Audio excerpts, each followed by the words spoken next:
পূরণ করব। আজ আমার বন্ধু ছিল বলে আজ আমি জীবনে এতটা এগোতে পেরেছি। আচ্ছা মনিরুল, উনি কে? ও তোর ভাবি। ভাবিছিলাম। আচ্ছা মনিরুল, তুই এখানে হঠাৎ করে এলি, বাড়িতে সবকিছু ঠিক আছে তো?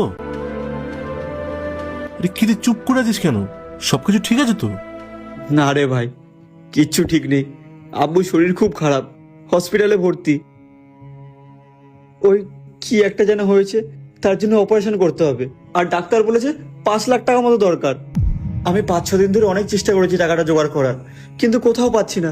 আমি অনেকের কাছে হাত পেতেছি, কিন্তু কেউ আমাকে সাহায্য করতে রাজি হয়নি। নিজের আত্মীয় স্বজনরাও আমার থেকে মুখ ফিরিয়ে নিয়েছে। তাই এই বিপদের দিনে তুই একমাত্র আমাদের শেষ আশা। আমি তোর কাছে হাত জোর করে অনুরোধ করছি ভাই, দয়া করে আমাদের সাহায্য কর। আমি আব্বুকে খুব ভালোবাসি, ওনার যদি কিছু হয়ে যায়। চুপ কর তুই, কি উল্টোপাল্টা বলে যাচ্ছিস?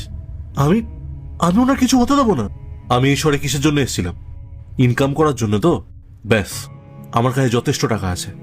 আমি থাকতে না আব্বুর কোনো কিছু হবে না। তুই চিন্তা করিস না ভাই, আমি সবকিছু ঠিক করে দেবো।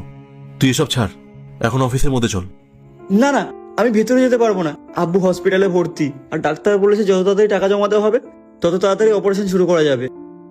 আমরা সেই সকাল থেকে এখানে দাঁড়িয়ে রয়েছি, আর তোকে অনেকবার ফোন করার চেষ্টা করেছিলাম, কিন্তু তোকে ফোনে পাইনি। তারপর গ্রামের ওই আব্দুল চাচা তোর ঠিকানাটা দিলেন, আর সেই ঠিকানা খুঁজতে খুঁজতে আমরা এখানে আসলাম। ভাই, দয়া করে আমাদের সাহায্য কর না। তুই এখনই টাকাটার ব্যবস্থা করে দে। টাকার ব্যবস্থা হয়ে গেলে আমরা এখনই হসপিটালে চলে যাব। তুই একদম চিন্তা করিস না, দাঁড়া। এনে এই টাকাটা রাখ। এখানে 30,000 টাকা আছে। আর তোর তোর ব্যাংকের অ্যাকাউন্ট নাম্বার আছে তো? তুই দে, বাকি টাকাটা আমি পাঠিয়ে দিচ্ছি। কি এত ভাবছিস ভাই, দে।